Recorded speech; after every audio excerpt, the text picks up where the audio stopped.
อุ้ยบ่คือกันได้ขนมมันต่างกันเด้เอ้ายังก็ปลาดาววันนี้ปลาดาวน้องลากำลังปลูกเบิ่งวิธีปลูกหมักฝักหมักน้ำน้องลาถ้าปูเป็นตัวแม่กับตัวลูกตัวแม่มันจะเป็นเที่ยวนึงให้เที่ยวนึงเลยแต่เขาจากวิญญาณของเขาบอกเอาเขาจะตัดทิ้งซื่อตัดทิ้งเลยเอาแต่ตัวดีบอกยังไงเลยเอาแต่ตัวเฮ็ดอูนอนอยู่นี่เนาะเคยเห็นโทรแบบต้นไม้อูเด็กน้อยนะนี่ดิน้อยเดียวเนี่ยเอาได้เรายืดหรอtao với cả nhàได้กี่ดอý chậm lắm แซน2แซน3เลยมาเท่ากันแต่ว่าที่เหลียวกันเป็นแต่70,000สู้ๆเดือนเหลียวเดือนนี้เส้นซักตกใจเลยมันต่างกันได้แท้135,200 6กีบ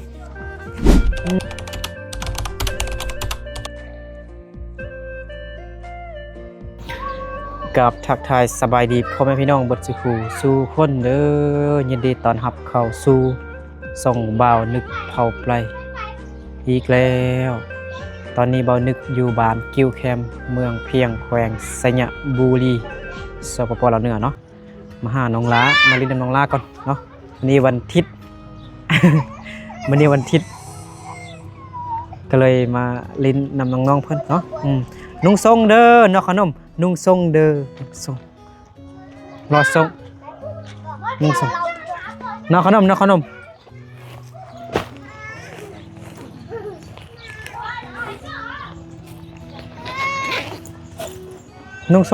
เนาะขนมเด้อเนาะขนมเด้อนุ่งทรงเนี่ยบ่ได้เนาะขนมได้ว้ามันนั่งทาอยู่หั่นแล้วว้าวเอาบ่ต้องทายเด้อบ่ต้องทายลุมเด้อผู้บ่าวบ่นุ่งทรงเด้บ่นุ่งทรงนี่ทายบ่ได้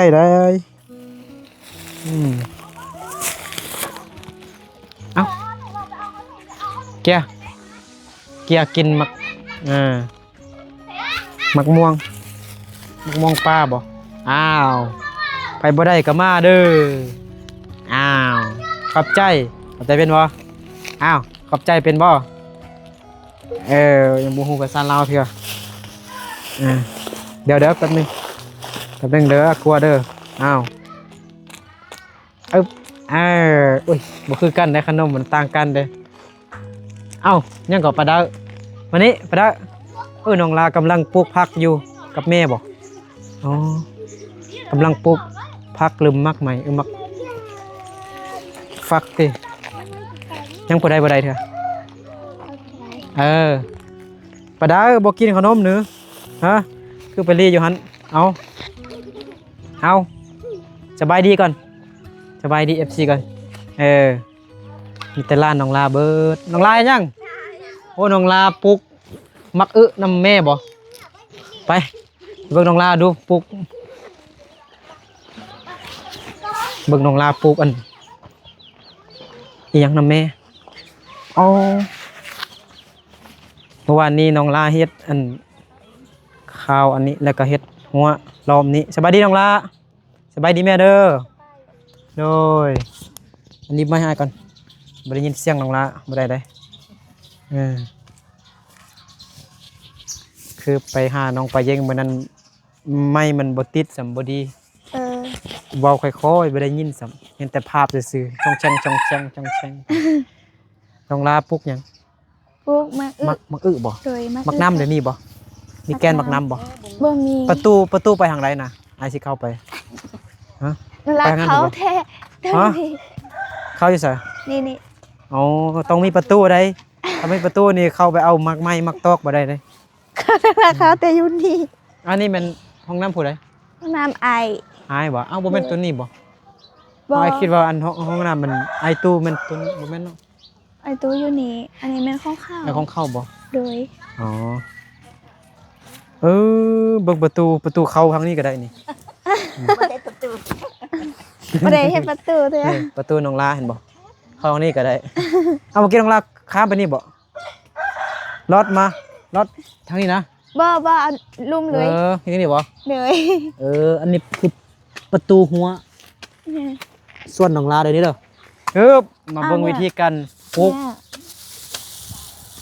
มาเบิ่งวิธีการปลูกหมักหมักฟักหมักน้ำของน้องลากับแม่เด้อนี่เด้อเห็นบ่ นี่ก็คิดว่าซากุฟังเนี่ย ก่อนนะมันต่อจะหาตีโต ปลูกในใดนะ จ่อ มาเบิ่งวิธีปลูกเบิ่งเป็นจังไดโอ้ใส่ปุ๋ยเด้เห็นบ่ ใส่ปุ๋ย ปุ๋ยมันเนาะนี่เนาะ อันนี้ อันนี้แม่นมาหยังน้องลาปุ๋ยมันนี่เอาจักมาหยังเอาขี้ดิน ขี้ดินซื่อ บ่มันขี้ดิน ขี้ดินกับอันนี้ ๆอันนี้ก็ เอายังกันดิ ขี้เจีย เดี๋ยวนะ ขี้เจียกับเอาอัน นะอ๋อขี้เจียแล้วก็ เดือยหัน เอาเปลือกหมึกเดือยเป จ้ะ ลือกหมึกเดือยนี่ทุกคนอันนี้มันปุ๋ยเด้อปุ๋ยเล็งหมักฟักหมักน้องลา นะ นี่จะมีเปลือกแห้งของลูกเดือย จ่อเลยโดดๆ ผสมกับขี้ข้างข้าวหรือว่าขี้เจียหั่นนี่แล้วก็หวานจังสิเนาะให้มันดี อันนี้ จ่อ เอี้ย ดิเอียเราจน แล้วอันนี้ได้ตุกมายังนี่นะ อันนี้เป็นยังไงเนี่ยจนนั้นอาชินะช่วยจะเล่น อาจีอันนี้มันยัง ยากีดอน อยากกินดอนใส่ให้บ่ต้องมีแมง ยากิดอน โดยใส่บ่ต้องมีแมงมา โฟนิดอนติ คนเดียวย าโฟนิดอนติบ่ให้มดกิน โดยแม่ ใส่แล้วบ่ใส่ยาแล้วบ่บ่ให้มดไปตอมไปกัดไปกินสักคุ้มน้องละเบิ่ง1 2 3 4 5 6 7 8ให้คุ้มคือว่าบ่ได้ปลูกหม้ออันนี้เนาะ แม่มาปูซากระไดโดยปูหม้อกระได มันจะไกลไปเองเนาะมันจะ โดย ทำมันยากเขาจะจับขึ้นไปพาดใส่ข้าวหั่นนี่เบิ่งวิธีปลูกหมักฝักหมักน้ำน้องลาเฮืออะไรไข่แตกเห็นบ่เปียกน้ำแม่เฮืออะไรไข่ย่อยโอ้ดินมันคือสิมีปุ๋ยหลายเนาะปุ๋ยดี แม่ดินตัวนี้มันประมาณกะซามูใส่เป็ดเป็นของ ลก ไก่ ลกเป็ดลกไก่เนาะ โดย มันเป็นปุ๋ยดีไหนขี้เป็ดขี้ไก่ทำมาใส่นานผักกาดดีพ่อน้องลาเด้ไปยัง พอน้องนะอยู่ในงานบ้านเมื่อดีจะไปเกี่ยวเขาไปนอนเกี่ยวเขาอยู่เซิงะข้องแบบคนจีนเพิ่นเฮ็ดนา เกี่ยวข้าวคนจีน โดย แล้วเกี่ยวข้าวคนจีนเขาหน้าแซงบ่ แม่นแล้วเขาอย่างตีตัวแม่แล้วเขาจะตัดทิ้นเขาอยากเอาแต่แบบเอาพอดีว่าไอ้เคยแม่พ่อคำน้อยนะไปเฮ็ดเวียดนามคนจีนนะเดี๋ยวติดต่อมาให้ว่าไปบ่ถ้าไปแล้วก็ไป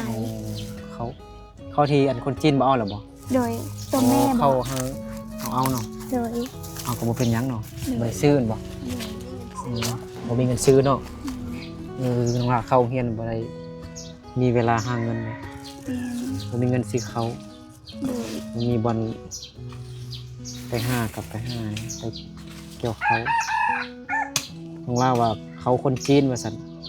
เพิ่นเอาแต่อันดีมันหมดสินะเป็นจังได๋เป็นข้าวใดๆอันยังงง ข้าวปูเป็นตัวแม่กับตัวลูกตัวแม่มันจะเป็นเที่ยวนึงให้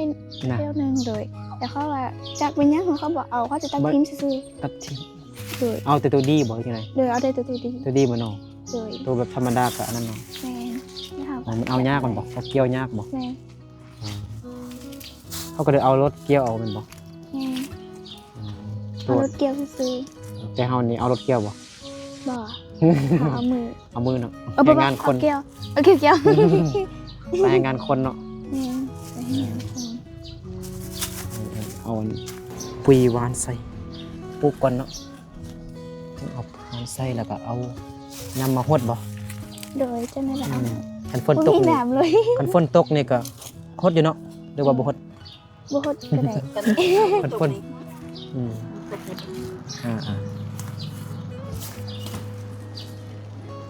ว้าวน้องลาเป็นลูกสอดเลยเนาะ ลูกสอดเผาไอ้นึกเลย แม่นเป็น เผาไอ้นึกกับ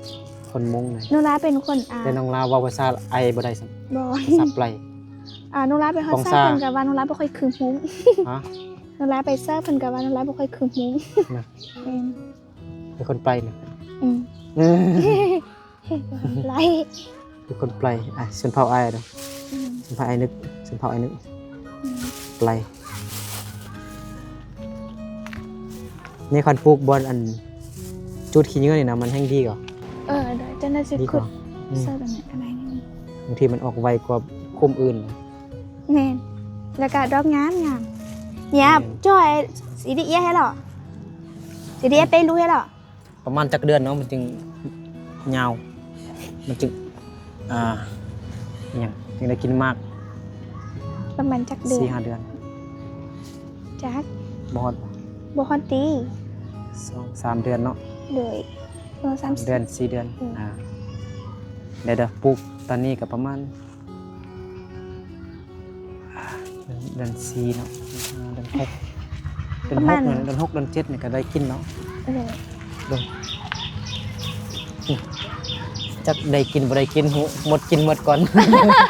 อย่าเป่าว่าสิ ยันมา หมด จากก่อน หมดกินก่อนบ่ได้เลยเนาะมันบ่ออกซ้ำปลูกบอนอันปลูกขี้เหงื่อนี่พี่น้องเรามันจะออกดีมันจะงามดีดินจะงามดีดินไม้โอ้ม่านจะเข้ามาในนี่เข้าบ่ได้ออกเมื่อวานเมื่อก่อนน่ะเมื่อก่อนเนาะเมื่อก่อนคิดว่าน้องลาเห็ดลกไก่ลกม้าอยู่นี่ดิเป็นม้ายาวนอนอยู่หันตัวหนึง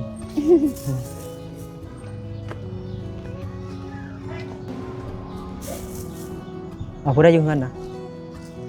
อยู่เฮือนนั่นไอ้ตูน ไอ้ ลูกชายบ่ ลูกชายกูลูกชาย2 คน3 คน 3 คนน่ะ เดี๋ยวอยู่ พ่อแม่ไปไทยแล้วเนาะ แม่นพ่อแม่ไปไทย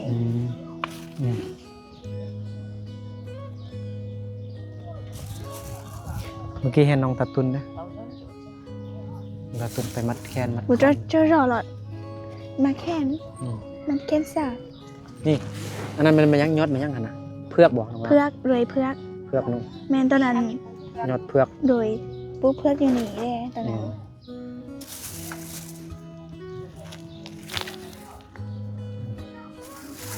เนี่ยก็เช็คเคยจ้อเนาะ จ้องมาตั้งที่จะ ได้แล้วบ่ยังจะคุม 2 โอ้ได้จ้อน้อยอ่ะบุเป๋จ้อไรก็กา จะคุม1 2 3 4 5 6 7 8 9 10คุมเนาะ โดย บางคุมได้มันสิออกก่อนเนาะ แม่น ไอ้วาอยู่นี่ออกก่อน นี่เนาะตัวนี้เนาะดินดำๆเนาะ ดินดำดินไม้ดีบักจุดขี้เหนื้อ เอาก่อนก่อนนี้แหละ ขนาดเพือกมันก็ออกมาแล้วนี่ เพือกมัน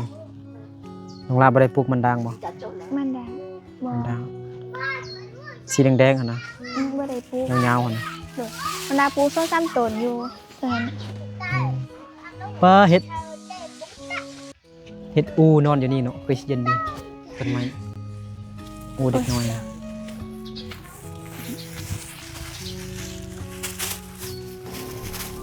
นี่ปลาจิ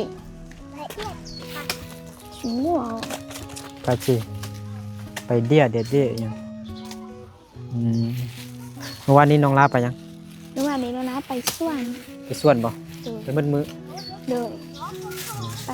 ไปเฮ็ดหยังไปปลูกแม่งบ่หรือจังไดไปอนามัย โดยอะไรไม่ให้จุ๊บ ไม่ให้ โดยทิ้งหญ้าทิ้งห ตั ญ้า ดต่อโดย ตัดต่อไม้ยาวๆก่อนไม้เนาะทำความสะอาดแล้วก็ปลูกสลี โดยถ้าฝนตกก็สิปลูก มันแก้วเลยปลูกบ่ ปลูกแต่ตอนนี้บ่ค่อยยามปลูกเทื่อ ปลูกมันแก้วเลยปลูก ปลูก สลีขาย แม่น ปีนี้น้องลาบ่ได้เฮ็ดให้เนาะ โดย มีแต่ปลูก ตกก่อนจิตปุ๊บ ฝนตกก่อนสิปลูกสลี เนี่ เนาะ ยตัวอย่างนั้นอ่ะขายอ่ะ บางคนเนี่ยเขาเจ้า คนไหนขึ้นไปตกเพื่อซื้อนั่นน่ะ บางคนนี่อันเพิ่นคนเราลุ่มอยู่เมืองเพียงเขามาเอาอันมาเมาซื้ออันนั้นน่ะเมาซื้ออันแต เป็นมักเพชรมักอีหยัง โด อยู่นี่เนาะเขาไปขายอยู่พุ่นเด้ แมนเพราะว่าอยู่นี่คน เอ้ย ปลูกไม้ปลูกไร่ ปลูกไร่ ใช่โดย แล้วก็เวลาอันนั้นก็ขายถึกเลย แมนแต่ก็เนี่ย ถึกหลาย ตายอุ้ย ๆแล้วเหรอ เรียนละ อืม นี่เนี่ย น้อยเดียว เนี่ยเอาได้เรายืดเหรอ tao với hơi cả liền thằng kia chứ ได้กี่ดอก ít chả cho อืม lên con mất แม่น้องลานี่เว้าภาษามงแต่น้อยเนาะเห็นบ่ตั้งแต่เกิดมาเลยเห็นบ่ บ่เด็ก ตอนอายุจักปีนะไปอยู่กับเขาเนาะ เนี่ย อยู่ ก็ คนม จะ ง ช่วงเขาก็ได้ได้ทางเนาะ con nhà bếp ตอนอายุ8 ปีบ่อ๋อ ทำ8 ปีเป็นซ้ำ โหปัดเนาะ8 ปีก็น้อยโอ้ nồi đi สำเด็กน้อยสำน้องชงอันนี้สอรี่ไป wow นี่ hay ไปกลับบ้านโว้ไปตักแดดเด้อเด็กน้อยเด้อจิบหัวเลยสบายดีน้องยงไปยังน้องยงไปได้ขนมเถอะมาโฮมนี่มื้อนี้วันอาทิตย์น้องๆเพิ่นอยู่บ้านก็เลยมาลินน้องดวงใจน้องลาน้องประยงวันนี้ก็กินเบียร์เอาอายกันเลย นี่กินดู เขา ซะ ขึ้นอหยังก็ เงินมาก บ่แม่นเห็นว่า งานตีนเซาเงินนะ อ้าวเป็นเศร้าเหือน แม่นเขายกอันตีนเซาเงินนะ เลย แม่น้องประยงไปยังก่อนเอาขนมไปเล็กน้อยกัน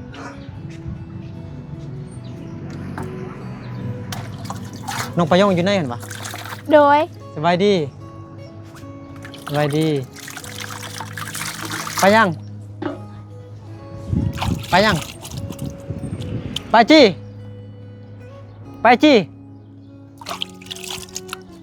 อ๋อโอ้แม่น้องประยงเอาเครื่องไปขายอยู่ตลาดเอาเดี๋ยวน้องจงไปเข้าไปในเครื่องไปเลย เรื่องได้จากหมอนอนในหน้าต่างมันใช่ยะ ลืมเอาอันน้ำให้น้องละซื้อน้ำเย็นๆให้น้องละกินขนมเลย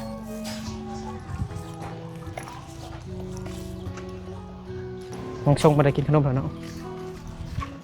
ซื้อน้ำมะพร้าวให้น้องละ หืม มะพร้าวเอา ข้าว น้ำมะพร้าว เข้าใจเด้อ ขนมเลยน้องชงยังไม่ได้ขนมเลยเนาะน้องชงกินข้าวแล้วบ่น้องชงน้องยงน้องชงอยู่เป็นซื้อเกลือมาทุกจับเทือ มาชอบแก น้องชงเอาให้พ่อกันพ่อก็อยากกินขนมนะ เดี๋ยว อ่า ดูได้ให้ดู เอาน้องชงจะกินขนมอันนี้บ่ขนมยงชงชิงชงช่างฉายชื่อบอกไอ้นี่ ไว้ นี่จ่ายนาลีหูบ่นี่จ่ายนาลีไปว่ายังถูกคักเนาะลมพัดเย็นดีเนาะลมธรรมชาติ แมน แต่มันก็เย็นอยู่แต่ว่าตอนเช้านี่มันก็เย็นอยู่แต่ว่าตอนประมาณ11 12 11โมงนี่ร้อนได้เนาะล เมื่อวันนี้ก็ตอนเสาร์นี้บ่แซงบ่ออกเลยเนาะ แม่นเย็นดีบ่ แม่นเย็นดี ของเราว่า นา แซ ราง ยาน บ่ออก ฝ ว่าน ตกแลนเดอเสาไป ฟ้าบดเนาะ แม่น ฟ้ามืดครึม แม่น เราบ่มีแดดเลย แม่น บ่เห็นตะเว้นเลยเมื่อวานพี่น้องเนาะ แม่น หากก็เห็นมื้อนี้ ถ้าเคยดูนี่ น้องลาเฮ็ดหยังกินนะตอนเช้านะ ตอนเสาร์นี้นะ อืม ตอนเสาร์นี้กินแต่เนี่ยก็มี เกือบลืมซื้อมีแล้วเนาะ วันนี้ไปส่วนเมื่อยบ่ กะ ไปนำผู้ใด ไป นำแม่ เมื่อเช้าไปกับแม่ตอนช่วยเลย นะ ไปผู้เดียว อ๋อต้องช่วยไปคนเดียว เลย โจรร้ายเนี่ยไปต้องไปคนเดียวได้น้องลา ไปพาล้านไปนะ พา ไป หลาน ผู้เดียว ไปน ลืม เฮาเฮ็ดเวียกคนเดียวเนาะ เดี๋ยว แต่ว่าไปนำร้าน2คนแม่นบ่ แม่น ส่วนน้องลาบ่ได้ไกลเนาะ บ่ได้ ไปทางส่วนน้องปลายเย็งเนาะ เลย ส่วนมักน้องปลายเย็งอ่ะมันส่วนน้องปลายเย็งบ่หรือว่าส่วนคนอื่น ส่วนคนอื่น อ๋อเรา แต่ว่าเขาปลู มั ก ก ไร่ อัน หรอ ปลูกไร่ แม่น ตัวที่มันบ่ดีเขาก็บ่เอามา แม่น น้องปลายเย็งก็ เกือบ ไปเอา แม่น ไปเอาอันตัวที่มันเขาบ่เอาเนาะเอามาเกลือหมู่ แม่น อ่า แม่ยังพุ่นยังไปทางนั้นพุ่นเนาะ เป็นยังช่วงนี้ช่วง3 ปีนี้เขาปุ๊บมันไล่เป็นไฮหนึงแม่น เขาได้เงินหลายบ่ ก็น่าจะได้อยู่เพราะว่าตัวอ่อนก็ได้ค่ายตัวแก่ก็เก็บไว้ได้ค่ายหมด มีคนสั่งซื้อมันบ่รู้จังได๋หรือว่าขายทั่วไปซื่อๆ เพิ่นก็ติดต่อแม่ค้าก็มีแม่ค้ามาเมาๆนะบางทีเขาก็ซื้อหรือเราก็ฮู้กันแล้วก็เอาเบอร์กันแล้วก็ติดต่อกันค่ายไป เอาไปขายอยู่ตลาดไสยะพุ่นเนาะ เลยเขาก็ขี่รถยาวไปค่ายก็มี เลาะขาย แม่น ออนแซ่บเลย แซ่บ แซ่บแกงกินครัวก็แซ่บปะดิก็ได้ขนมแล้วเนาะยังเด็กน้อยอยู่นะคุณบ่แม่นบ่เด็กน้อยนั่ง ได้ เข้าไปในเฮือนน้องลาได้บ่ ได้ ในเฮือนใหญ่มาเล่นเฮือนน้องลาบ่ดึงก่อน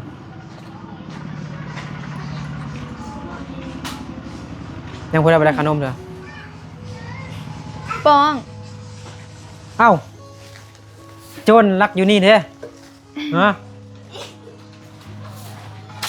เอ้ยไปยงเด้สบายดีเอาไปเฮือนน่ะจักหน่อยอันนึกสิไปเฮือนเด้อนี่บ่ได้กินขนมเลยคันบ่ไปเฮือนว้าวบ่นุ่งทรงเด้เนาะอันนี้มันลูกของผู้ใด ลูกเขาเอ่ย ผู้ใด เป็นแม่น้อง แม่ ยง ปะน้องชายของ น้องยง น้องยง เลย 2 คนบ่ เด้อพ่อแม่เพิ่นไปเฮ็ดเวียกแล้วพาลูกมาอยู่นำ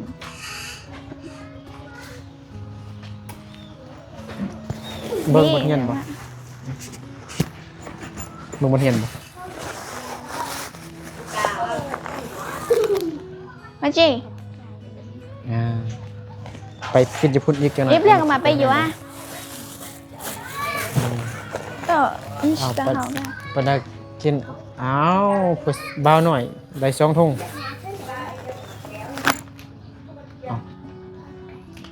งงอยู่ได้กิน2ถุงมักบีบ่ว่าไอ้ว่าอันนั้นน่ะเห็นบ่มักบีมักอันนั้น โดยแม่น เอิ้นมักอีหยังน่ะ มักบี มักบีคือกันบ่ โดยมักบี ภาษามงเด้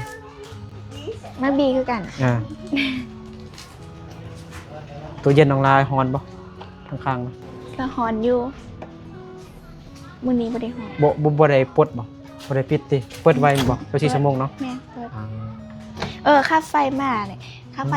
คือว่าตกใจหมดเดือนนี้แสนสาว กันซ้ำเลย ที่เหลีย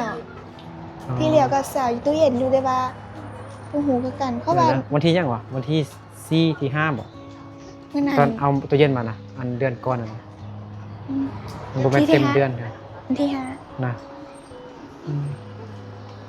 อ๋อแสนสองแสนสาม 5เลยแม่มาเท่าว่าแต่ว่าที่เหลียวก็แม่นแต่ 70,000สู้ๆเดือนแล้วแต่เดือนนี้แสนสามตกใจเลยมันต่างกันหลายแท้เพราะว่านั้นเขาจะ บ่ได้ก็ตกใจเอาเนาะแพงกว่าเฮือนซาวลีซ้ํเฮือนซาวลี60ปลายพันแต่มีแต่หลังเดียว แต่น้องลานี่มีหลายครอบครัวมาใส่นำน้องลาเนาะน้องลานี่มีไฟแล้วเนาะแต่ว่ามีอันเอ้ยอายเนาะต่อนำน้องลาเบิดเดือนแล้วค่าไฟมีแต่70บ่ แม่น70,000 70,000เนาะแต่เดือนนี้ค่าไฟ130,000นั่นบ่ แม่น 130,000กีบพี่น้องเนาะว้าวแพงแฮง แม่น นี่บินค่าไฟบ่อ๋อ อย่าไปได้บินค่าไฟฮะ แม่นบ่ใส่ตัวใดพี่น้องเบิ่งแจ้งดีบ่บ่135,200 6กีบเดือนประจำเดือน4อ้าวประจำเดือน4นี่แหละเดือน3แม่นน้องลาได้จ่ายค่าไฟ 70,000 กีบเนาะเดือน4นี่น้องลาได้จ่ายค่าไฟ1 ล้านบ่แม่น135,206 กีบเนาะ 1 ล้านนี่ตายย้อน คันเดือนหนึง1 ล้านป้าเฮ็ดจังได บ่ใส่ไฟเลยเนาะ บ่ ปลด ใส่ ทิ่มเลย แม่น อืมพาเถอะๆแพงแฮงพี่น้องเนาะน้องลาตกใจบ่นึกก็ยังตกใจอืม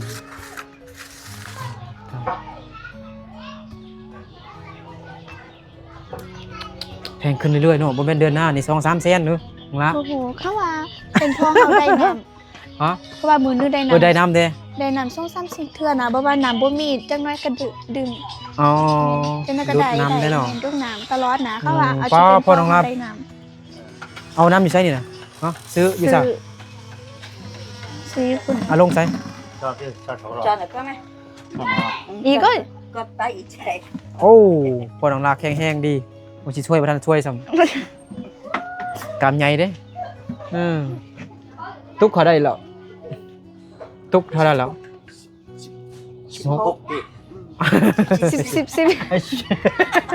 อายจะนึงหายใจบ่อิ่มนำพอน้องละ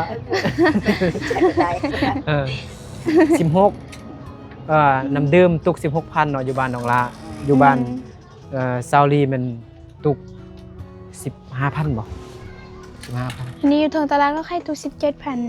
17,000 บ่ตลาดน่ะ แม่นแต่อยู่ วันนี้ซื้ออยู่ซะ อยู่หันนี่ อยู่หั่นน่ะเข้ากับขาย ค่ายอยู่ อ๋อ แล้วก็ค่าย เอาค่าย ดู เท่าไหร่ดิ 16 อ๋อ16เนาะ แม่นเขาก็เลยซื้อ บางบ่อนบางห้านนี่ขายบ่คือกันเนาะ แม่น คือราคาเครื่องอยู่สัญญาคือกันเคยซื้ออันโซเล็กมัดมาเหมือนกันบางบอลกับ28บางบอลกับ30,000บางบอลกับ20,000กีบ ราคาบ่คือกัน เนาะถ้าทำบ่ทำไล่บอลนี่ก็ แต่ได้อันแพง เอาอันแพงไปแล้วอันนั้นเป็นฟืนบ่ของเราฟืน ปล่อยเอาไป น่ะ เหนื่อย เอาไปใส่ก่อน ไปเกี่ยว ฟื เขา น อยู่ไสเนี่ย อ๋อฟืนของลาซอกบ่นี่ เลยฟื้นโต เอาไปเอาไปใส่ยะบอลเกี่ยวเข้า แม่นเพราะว่าเฮาบ่มีบ่อน เฮา อยู่ เฮากินนอกก่อนบ่ โดยกินนอก อ๋อกินนอกเป็นกินนั่งนี่ก็สบายเนาะบ่ต้องเอาหยังไปเนาะ แม่นเพราะว่าเฮาแก้ให้เฮาเอาซื่อๆกั แม่นน่ะเนาะลืมไปคิดว่าไปจ้างเงินบ่แม่น ว่าแม่น เอาไปเกี่ยวเอาเขาซื่อๆ เลย เกี่ยวเอาของเฮาซื่อ แม่น ๆเขานาแซงเนาะ แม่นค่ะน่ะแซ่ มื้อนี้น้องลาพักผ่อนพี่น้องเนาะ แม่น โอเคมื้อนี้ก็มาลิ้นน้ำน้องลาเนาะมันน้องลาซื่อๆน้องลาก็บ่ได้ไปส่วนเด้ก็เลยมาลิ้นน้องลา โอ้ย่า ลิ้นน้ำน้องดวงใจ ใช่แล้วออกก็ออนหน่อยก็ฮะ อืม เก็บ โอเคเนาะเดี๋ยวไปลิ้นน้ำน้องไปยง ย่าก็ไปจ้ะ สบายดี เออ เออ เออ เอาเราไปตั้งฟืนบ่จังน้อยสิไปนำโอเคพี่น้องเนาะขอบใจขอบคุณ FC บอสกูทุกคนที่เข้ามาติดตามรับชมคลิปแต่ต้นจนจบเด้อเนาะผู้ใดมักคลิปน้องล่าเรากด1เด้อถ้าบ่มักกด0 บ่มากดหนึ่งมากดหนึ่ง มักกด1 มักบ่มักก็กด1ให้ได้เด้อเนาะเป็นกำลังใจให้น้องล่าได้เด้อน้องล่าก็สู้ชีวิตแฮงพี่น้องเนาะโอเคเจอกันในคลิปต่อไปพี่น้องเนาะบ๊ายบาย